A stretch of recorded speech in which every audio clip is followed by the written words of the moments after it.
बात करते हैं मिस्टर भाटी के द्वारा पूछे गए क्वेश्चन के ऊपर कि सर इंटरव्यू के दौरान हमें क्या-क्या क्वेश्चन पूछे जा सकते हैं, हमें क्या-क्या पता होना चाहिए। तो पहले वीडियो में मैंने आपको बताया था, लेकिन कुछ चीज़ें और भी हैं जो आपको मैं इस नेक्स्ट वीडियो में बता रहा हूँ। ये सब बिगिनर्स के लिए है जो फर्स्ट अपना कोर्स कंप्लीट होने के बाद में जॉब स्टार्ट करने वाले हैं, जिन्होंने अपनी 6 महीने की ट्रेनिंग पूरी कर ली है।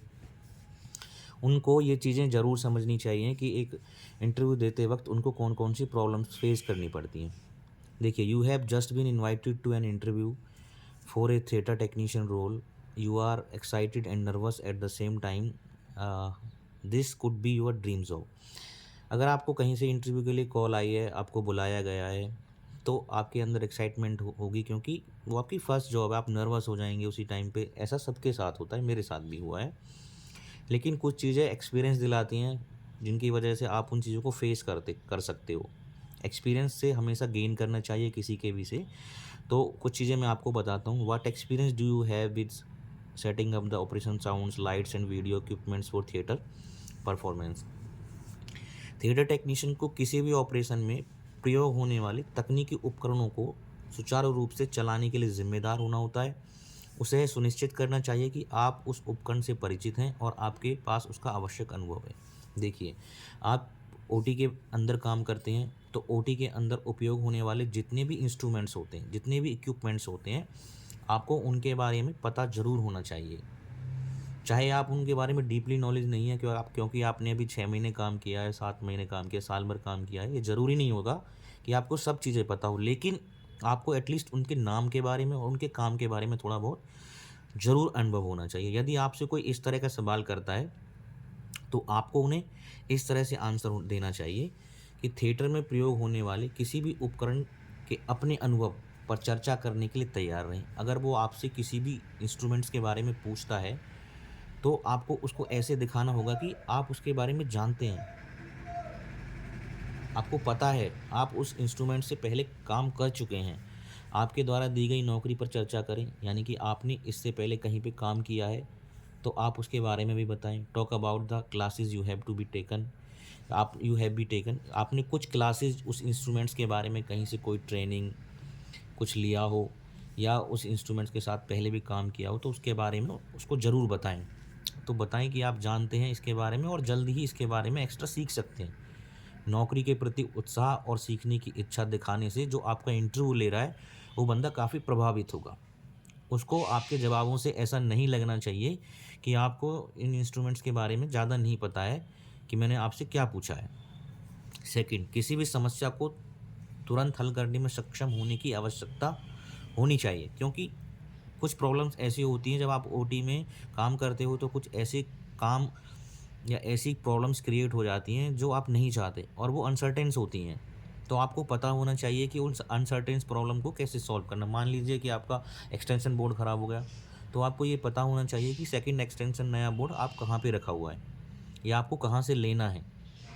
या आप सिलेंडर फिट करते हैं एनेस्थीसिया मशीन्स के पीछे, या CO2 सिलेंडर फिट करते हैं आप लेप्रोस्कोपिक मॉनिटर के अटैचमेंट में इंसुफ्लेटर के साथ, तो वहाँ पे क्या होता है, कभी-कभी उनके वो जो ब्लैक कलर के वॉल्व होते हैं लगाने के लिए, छल्ला जो होता है वो कट जाता है सिलेंडर चेंज करते वक़्त। तो आपको ये पता होना चाहिए कहाँ पे मिलता है, या आप इसको कहाँ पे रखते हो। तो ये कुछ कॉमन ऐसी प्रॉब्लम्स होती हैं जिनको आपको तुरंत से सुलझाना होता है।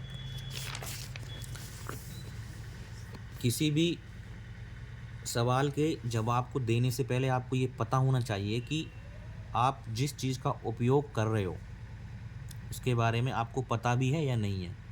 झूठ नहीं बोलना है, कोई तुक्का नहीं मारना है, क्योंकि इससे आपका इफ़ेक्ट अच्छा जाने की बजाय और गलत इफ़ेक्ट जाएगा।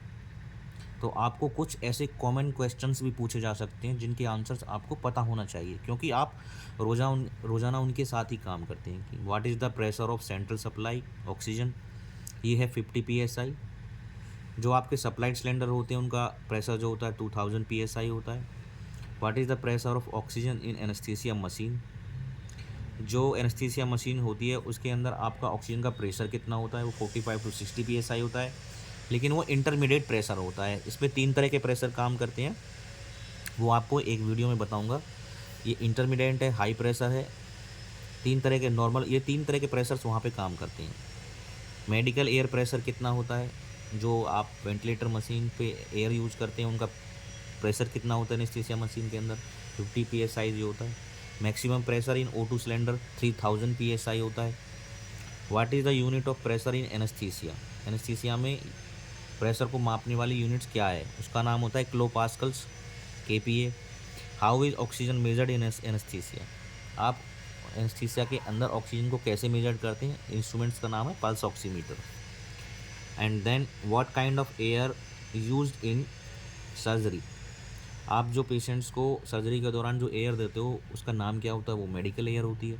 How much O2 is in medical air, आप मेडिकल एयर के अंदर कितनी मात्रा में ऑक्सीजन और कितनी मात्रा में नाइट्रस यूज़ करते हैं। देखिए एटमॉस्फेयर में कम्बिनेशन होता है 78% नाइट्रस 21% ऑक्सीजन, तो यही सेम कम्बिनेशन हम वहाँ पे भी देते हैं। Why ventilator is use during surgery, ventilator को आप जनरल एनेस्थीसिया में यूज करते हो, ठीक है, और वेंटिलेटर का आपके लिए एक ही काम होता है, ventilator helps control your breathe, क्योंकि जब आप बहुत सारी मसल रिलैक्सेंट्स दवाइयाँ दे देते तो पेशेंट को उसकी मसल्स रिलैक्स हो जाती हैं, वो ब्रीथ नहीं कर सकता, तो वेंटिलेटर आपको वेंटिलेट करके मैकेनिकल वेंटिलेशन देता है, जिससे आपकी ब्रीथ मेंटेन रहती है और पेशेंट्स को प्रॉपर ऑक्सीजन मिलती रहती है। Medication that make your स्लीप्स and stop you from feeling pain, the medicine used for anesthesia can affect your normal breathing, ventilator helps control your breathing।